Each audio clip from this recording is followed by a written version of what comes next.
प्यारे बच्चों नमस्कार। NCERT क्लास 12th फिजिक्स में आप सभी का स्वागत है आज के नए टॉपिक के साथ। और आज का हमारा नया टॉपिक जो है बहुत ही इम्पोर्टेंट है। प्रत्येक वर्ष एग्ज़ाम में इस टॉपिक के ऊपर या इस क्वेश्चन से संबंधित प्रश्न पूछा जाता है। तो आज का हमारा टॉपिक है धारा वितरण संबंधी किरचॉफ के नियम लिखिए। अर्थात हम आज बात करेंगे किरचॉफ के नियम की जो धारा वितरण संबंधित है। ये किरचॉफ का नियम जो बहुत इम्पोर्टेंट है।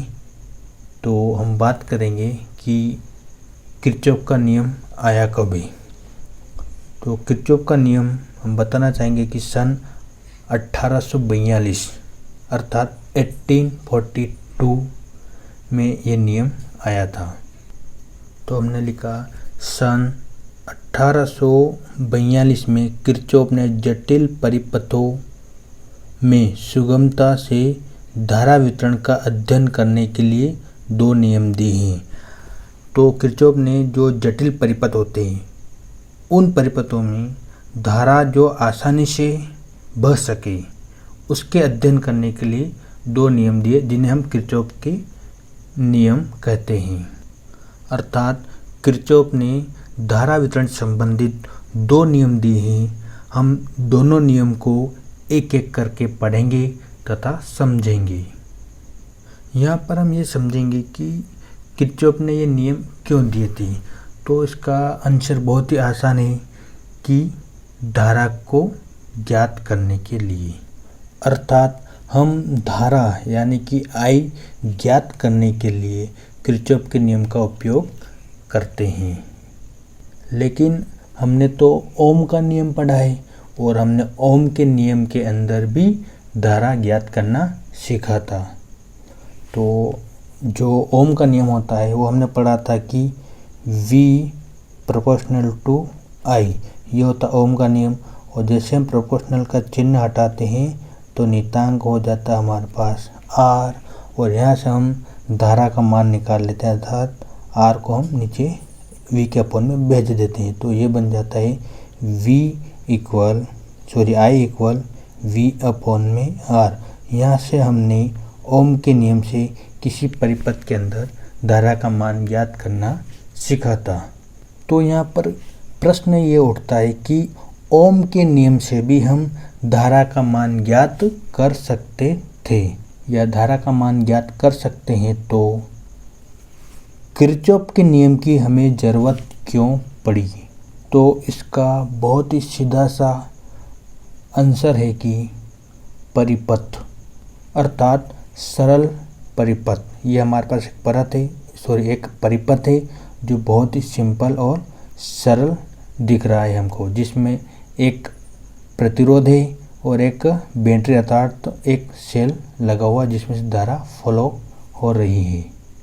और इस सरल परिपथ में हम बड़ी ही आसानी से ओम के नियम के माध्यम से हम धारा यहाँ पर ज्ञात कर सकते हैं। तो मैं यहाँ पर बताना चाहता हूँ कि यदि हम परिपथ की बात करें तो परिपथ दो प्रकार के होते हैं। एक सरल परिपथ होता है जिसमें एक ही प्रतिरोध तथा एक ही बैटरी या सेल होता है, और एक होता है कठिन परिपथ या जटिल परिपथ। तो पहले हम बात करते हैं इस परिपथ की जो बहुत ही आसान दिख रहा है हमको, जिसमें एक प्रतिरोध है और एक बैटरी लगी हुई। धारा फॉलो होने पर ओम के नियम से हम बड़ी ही आसानी से यहाँ पर धारा I जो है वो ज्ञात हम कर सकते हैं इस फार्मूले के माध्यम से। यदि हम दूसरे प्रकार के परिपथ की बात करें जिसमें एक से अधिक परिपथ होते हैं, जिनमें कठिन या अपन जटिल परिपथ भी हम कह सकते हैं, वो परिपथ कुछ इस प्रकार के होते हैं जिसमें देखिए दो परिपथ लगे हुए, इसके अंदर एक से अधिक बैटरी लगी हुई यानी सेल लगे हुए, और एक से अधिक इसके अंदर प्रतिरोध लगे हुए थे R1 R2 R3 तीन प्रतिरोध भी है, I1 I2 दो धारा है जिसमें E1 और E2 दो बैटरी भी या सेल भी लगे हुए। तो इस प्रकार के जो परिपथ है इसको हम जटिल या कठिन परिपथ की श्रेणी में रखते हैं। तो इस प्रकार के परिपथ में जो आसान परिपथ है, सरल परिपथ अपन इसको कर सकते हैं। बड़ी आसानी से इसमें हम ओम के नियम के माध्यम से धारा का मान हम ज्ञात इसमें कर सकते हैं। लेकिन किरचॉफ ने नियम धारा संबंधित इसलिए दिए गए हैं क्योंकि एक ऐसा परिपथ जो जटिल परिपथ होते हैं, जिसमें एक से अधिक परिपथ होते हैं, जिनके अलग अलग धाराएं बहती हैं तथा जिनके धाराओं के मान भी अलग अलग होते हैं।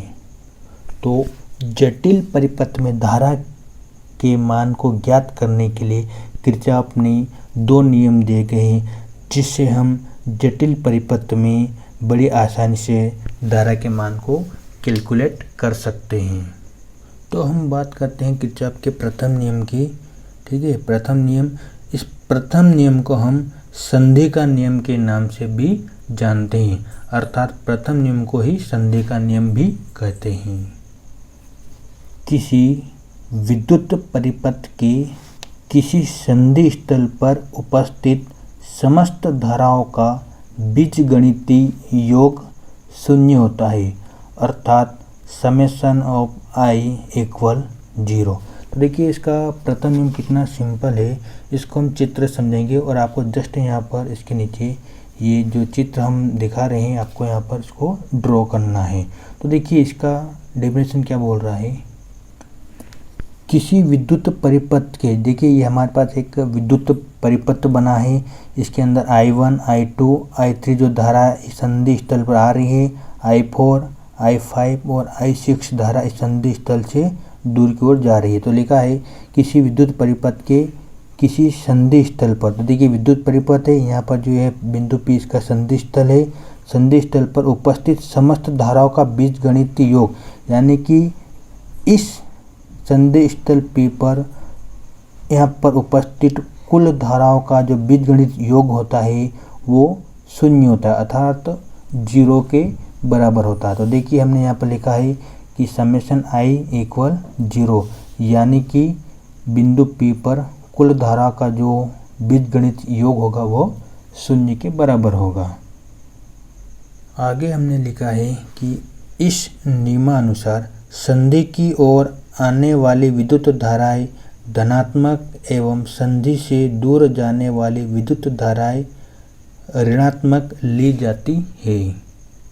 तो देखिएगा चित्र के अंदर की जो संधि की ओर, जो बिंदु P जो संधि है, संधि की ओर आने वाली धाराएं ऋणात्मक, अर्थात आने वाली धाराएं धनात्मक और संधि से दूर जाने वाली धाराओं को ऋणात्मक लेते हैं। तो यहाँ पर I1, I2, I3 धनात्मक, I4, I5, I6 ऋणात्मक हम लेंगे। तो आगे देखिएगा कि कुल धारा यानी कि समेशन आई इक्वल, अब यहाँ पर I1 यानी कि इनका बीजगणित योग कितना होता है, 0 होता है। तो I1 जो संधि की ओर आ रही इसको हम प्लस, I2 भी संधि की ओर आ रही तो इसको भी प्लस लेंगे, और I3 धारा भी संधि की ओर आ रही तो इसको भी हम प्लस लेंगे।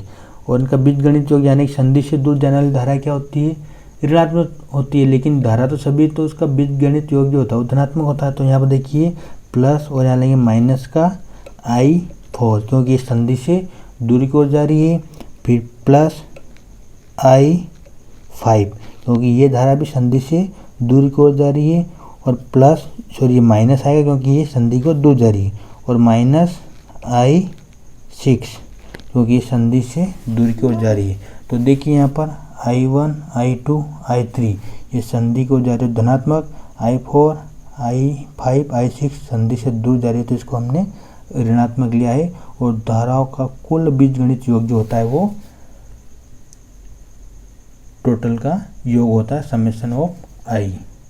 और इसमें कहा गया कि इनका बीजगणित योग जो होता है 0 होता था, यहाँ समेशन ऑफ आई इक्वल कितना हो जाएगा 0, और यहाँ पर I1 plus I2 plus I3 minus plus minus का I4 माइनस प्लस माइनस का I5 minus plus minus I6। तो अब हम क्या करेंगे, जो माइनस वाली चीज़ों को उठा के इक्वल के इधर ले आएंगे तो ये प्लस हो जाएगा, है ना। तो देखिए हम क्या करेंगे, फाइनली इसको हम लिख देंगे I1 plus I2 plus I3 equal I4 plus I5 plus I6। जितने भी माइनस थे इनको हम उठा के इक्वल के इधर ले आए और इसको फिर हमने सीधा लिख दिया, और यही हमारा होता है किरचॉफ का प्रथम नियम। तो इस प्रकार हमने किरचॉफ के प्रथम नियम को समझा। अब हम बात करेंगे किरचॉफ के द्वितीय नियम की। द्वितीय नियम, और द्वितीय नियम को हम बंद पास और लूप के नाम से भी जानते हैं, अर्थात द्वितीय नियम को हम बंद पास और लूप नियम भी कह सकते हैं। तो देखिए दूसरा नियम, किसी बंद विद्युत परिपथ के विभिन्न भागों में प्रवाहित होने वाली विद्युत धाराओं एवं संगत प्रतिरोधों के गुणनफल का बीजगणितीय योग उस परिपथ के कुल विद्युत वाहक बलों के बीजगणितीय योग के बराबर होता है, अर्थात summation of IR equal summation of E।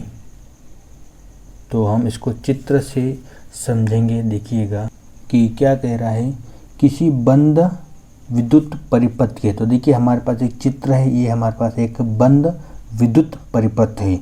इसके अंदर R1 R2 R3 तीन प्रतिरोध भी लगे हुए हैं, E1 और E2 दो सेल जिसको हम विद्युत वाहक बल भी कहते हैं, I1 और I2 इसमें धारा भी फॉलो हो रही है। तो लिखा है किसी बंद विद्युत परिपथ के विभिन्न भागों में प्रवाहित होने वाली विद्युत धाराओं। देखिए बंद परिपथ है, यहाँ से I1 धारा प्रवाहित हो रही है और यहाँ से इस बैटरी से या सेल से I2 धारा प्रवाहित हो रही है। तो लिखा हमने धाराओं एवं संगत प्रतिरोधों के गुणनफल। तो देखिए यहाँ से I1 धारा प्रवाहित हो रही है तो इसके संगत प्रतिरोध R1, और बैटरी E2 से I2 धारा प्रवाहित हो रही है तो इसके संगत प्रतिरोध R2। तो इन दोनों का बीजगणितीय योग, ठीक है, I1 R2 का गुणनफल प्लस I2 R2 का गुणनफल का बीजगणितीय योग, ये बराबर होता है उस परिपथ के कुल विद्युत वाहक बलों के बीजगणित योग के बराबर होता है। यानी कि इस परिपथ के अंदर कुल विद्युत वाहक बल, देखिए यहाँ पर E1 एक विद्युत वाहक बल है और प्लस E2 एक विद्युत वाहक बल है। तो इन दोनों का कुल विद्युत वाहक बलों के योग के बराबर होता है, इसलिए हमने यहाँ पर लिखा है समेशन IR, यानी कि उनके संगत धाराओं तथा प्रतिरोधों के गुणनफल का बीजगणितीय योग बराबर उस परिपथ के कुल विद्युत वाहक बलों के बीजगणितीय योग के बराबर होता है। यानी कि यहाँ देखिए E जो है विद्युत वाहक बल है, E1 और E2 इनका कुल योग हमने लिया E, तो ये बराबर होगा कुल विद्युत वाहक बल उस परिपथ के अंदर उपस्थित धाराओं तथा प्रतिरोध के गुणनफल के बीजगणितीय के योग के बराबर होता है, विद्युत वाहक बलों के बीजगणितीय योग के बराबर।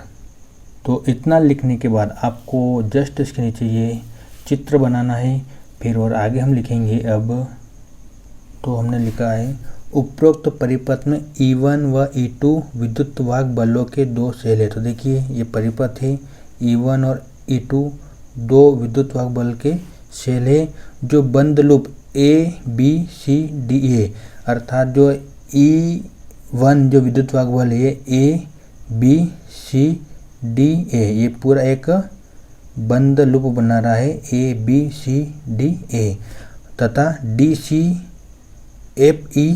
में संयोजित है। देखिए DCFED इसमें दूसरा सेल E2 संयोजित है। तो हम बात करेंगे यहाँ पर प्रथम लूप ABCDA में।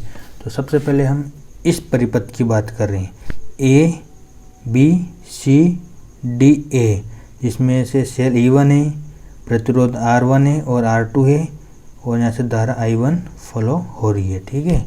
इसकी हम प्रथम लूप की बात करते हैं। तो हमने लिखा I1 R1 minus I2 R2 equal E1 minus E2। तो देखिए अब ये कैसे आया है, तो चित्र में देखिए एक बार। और परिभाषा से। तो प्रथम लूप में देखिए कि धारा I1 जो बैटरी या विद्युत वाहक बल E1 से आ रही है और इसका प्रतिरोध R1 है। हमारी परिभाषा जो द्वितीय नियम का जो बोल रही थी, किसी बंद परिपथ में विभिन्न भागों में प्रवाहित होने वाली विद्युत धाराओं के एवं संगत प्रतिरोध। तो देखिए विद्युत धारा I है और इसी विद्युत धारा का संगत प्रतिरोध R1 है का गुणनफल। ठीक है, तो इस बंद लूप के अंदर ये I1 धारा भी है और R1 प्रतिरोध है, और इसी प्रथम लूप के अंदर A B C D A के अंदर I2 धारा भी है और R2 प्रतिरोध भी है। तो धारा तथा उसके प्रतिरोध के गुणनफल, तो देखिए ये प्रथम इस बैटरी की बात करें तो I1 R1, अब माइनस क्यों लिया है, तो देखिए पहले बात करते हैं I2 और R2 की, इनका भी गुणनफल। माइनस हमने यहाँ पर इसलिए कि धारा की जो दिशा है, देखिए यहाँ पर ऐसे है और यहाँ से ऐसे, तो हम यहाँ पर क्या करेंगे, इन दोनों धाराओं के गुणनफल यानी I1 R1 और I2 R2 के बीच में माइनस चिन्ह या धाराओं की दिशाओं को देखकर लेते हैं। तो I1 R1 minus I2 R2 बराबर होता है। तो आगे हमारी परिभाषा बोलती है का बीजगणितीय योग उस परिपथ में कुल विद्युत वाहक बल। तो देखिए यहाँ पर ये परिपथ हम इसकी बात करें, यहाँ पर विद्युत वाहक बल कितना है, E1 और E2। तो जिस प्रकार हमने धाराओं को माइनस किया तो इसी प्रकार हम दोनों विद्युत वाहक बल को भी माइनस करेंगे। तो E1 माइनस E2 यानी कि E1 में से हम विद्युत वाहक बल E2 को माइनस करेंगे। तो ये बात कर रहे थे हम प्रथम नियम के loop A B C D A के बंद लूप के बारे में। तो ये बनता है I1 R1 minus I2 R2 equal E1 minus E2। अब हम बात करेंगे द्वितीय loop D C F E D में। तो देखिए चित्र में द्वितीय loop D C F E D के अंदर की, तो परिभाषा के अनुसार क्या बोलती है, तो द्वितीय लूप में देखिए कि इसके अंदर R2 रजिस्टर, यहाँ से बात करें अपन, ठीक है, D C F E, तो इसके अंदर R2 प्रतिरोध है और R3 प्रतिरोध है, E2 विद्युत वाहक बल है, I2 धारा है। तो देखिए यहाँ से धारा I और यहाँ से धारा I1 आ रही है और यहाँ से धारा I2 आ रही है। यहाँ से आने के बाद जो आगे बढ़ेगी है, क्योंकि धारा की दिशा ऐसे है, यहाँ पर दोनों धारा ऐड हो जाएगी I1 प्लस I2, और आगे जाके इसको धारा जो ये प्रवाहित होगी प्रतिरोध R3 में। तो इस प्रकार हमारे द्वितीय लूप बनता है। तो देखिए द्वितीय लूप क्या बोलता है, I2 into R2 plus I1 plus I2 कोष्टक में R3 इक्वल E2। E2 इसलिए लिया हमने कि यहाँ पर इस लूप के अंदर बैटरी E2 या विद्युत वाहक बल E2 है। तो परिभाषा बोलती है किसी बंद विद्युत परिपथ में के विभिन्न भागों में प्रवाहित होने वाली विद्युत धाराओं एवं संगत प्रतिरोधों का गुणनफल। तो इस बंद लूप के अंदर I2 और R2 का गुणनफल, और जब यहाँ से धारा आगे बढ़ेगी तो दोनों धारा ऐड हो जाएगी, तो I1 प्लस I2 का गुणनफल R3 के साथ। तो हमने ये लिखा है I2 R2 यानी कि इस बंद लूप के अंदर धारा और प्रतिरोध का गुणनफल। आगे जाके धारा यहाँ पर I1 I3 हो जाती है और इसके साथ हम परिभाषा के अनुसार गुणनफल करेंगे उसके प्रतिरोध का। तो I1 प्लस I2 का गुणनफल कर रहे हैं अपन R3, इनका बीजगणितीय योग, और ये बराबर होता है कि उसी परिपथ में कुल विद्युत वाहक बलों के बीजगणित योग। तो इस परिपथ के अंदर विद्युत वाहक बल तो सिर्फ E2 बन रहा है, तो इसलिए ये बन जाएगा E2। तो फाइनली हमारे ये द्वितीय लूप की बात करेंगे तो हम I2 R2 plus I1 plus I2 into R3 equal E2। Sorry हमने यहाँ पर R2 बोला, I2 जा R2 बोलना था। तो I2 equal I2 plus R2 plus I1 plus I2 into R3 equal E2। इसको हम समीकरण 1 का नाम देते हैं और इसको हम समीकरण नंबर दो नाम देते हैं। इस प्रकार ये हमारे समीकरण 1 और समीकरण 2 जो द्वितीय नियम है किरचॉफ के नियम का, जो एक जटिल परिपथ को समझाते हैं। इस प्रकार हमारा जो किरचॉफ का नियम थे दोनों नियम कंप्लीट हुए। आज का हमारा टॉपिक बहुत ही इम्पोर्टेंट था। आप अच्छे से चित्र को भी ड्रॉ करिएगा, अच्छे से इसको रीड आउट करिएगा। जय हिंद, जय भारत।